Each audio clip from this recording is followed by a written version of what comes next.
Good afternoon, ladies and gentlemen. My name is Krishna and I'm from St. Mary II Junior High School. Today, I'm going to tell you about a story, and the title is The Tale of the Three Brothers. So let's get into the story. Once upon a time, in a beautiful afternoon, there was three brothers. These brothers were walking up and down the road. They were walking and walking until they found a river.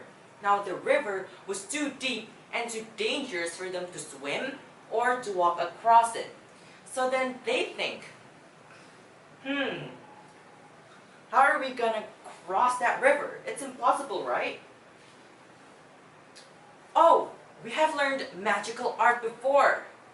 After that, they remembered that they have learned magical art before.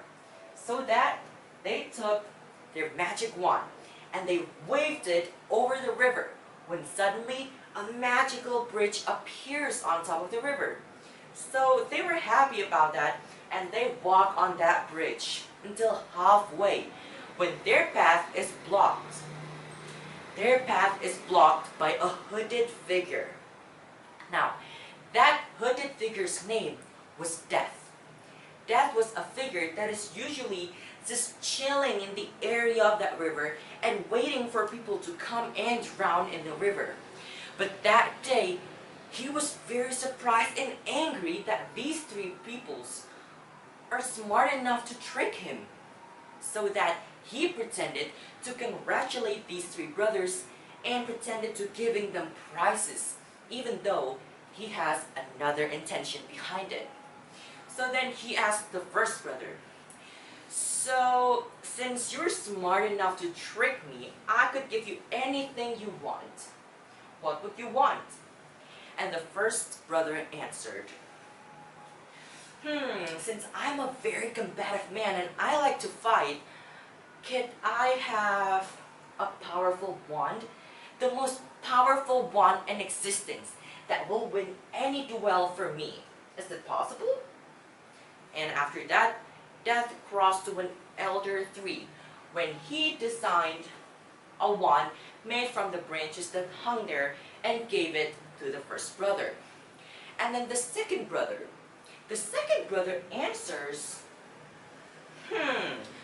"I would like something that could bring back people from death. Is that possible?" He said that because he wants to humiliate Death more. After that, Death crossed toward the riverbank and then grabbed a stone. Now this stone was a resurrection stone and has the power to recall people from death. After that, he gave it to the second brother. Now the third brother was the wisest and the most humble brother. So he did not trust Death. He knew that something fishy is going on. So he would like to ask for something that would make him able to go away from that place without getting followed. Pretty smart, right? So Death unwillingly handed over his own cloak to the third brother that has the power of invisibility. Now after that meeting, they continued to walk. They walked and walked until the moment where they need to separate into their own destination. The first brother traveled for 1 week, and even more than 1 week. He traveled for weeks until he arrived at a village. You guys remember that he has that powerful wand, right? And he was actually looking for a fellow wizard with whom he had a quarrel with in the past.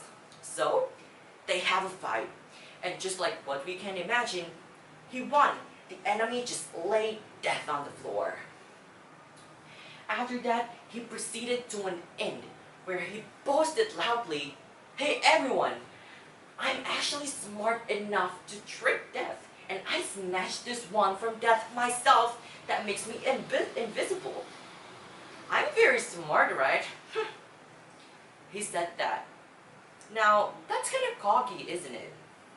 Because that very night, a fellow wizard crept upon the first brother's bed.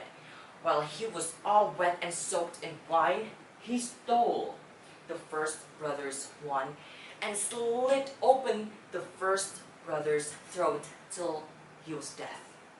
Now this means that Death took the first brother's life into his own hand, because that fellow wizard was actually Death. Meanwhile, the second brother traveled into his own home, where he lived alone. After that, he remembered about the stone, the resurrection stone, and he twisted it 3 times in his hand. Suddenly, a girl appears out of nowhere. And do you know who that is? That girl is actually a girl that the second brother wants to marry before her death. Unfortunately, they can't really connect with each other and they can't communicate because they were both separated by a veil. They can't communicate, they're not connected. So even though the girl has moved into this mortal world, she was actually suffering in there and she doesn't belong there. And that makes the second brother stressed out and frustrated because what was the point?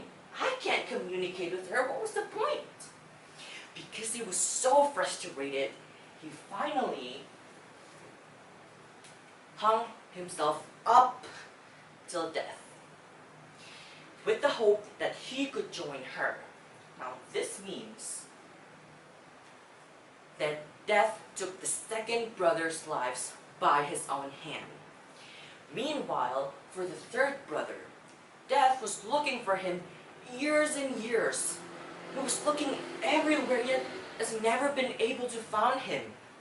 You guys know why, right? Because he has that invisible cloak. Now years and years go by until the moment where the third brother needs to hand it over his cloak to his son.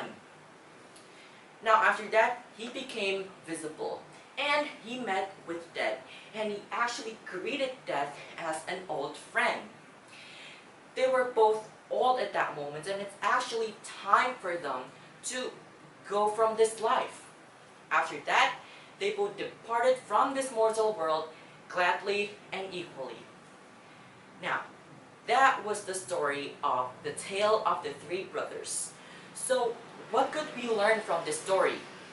We learned that as human, we should be wise like the third brother.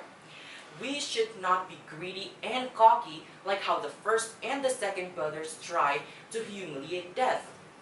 We should always stay humble and think clearly and wisely at all times, because we never know what could happen. Okay? So that was my storytelling today. I hope that you guys enjoy listening to the story. And I would like to say thank you very much for listening. God bless you and have a nice day. Bye everyone.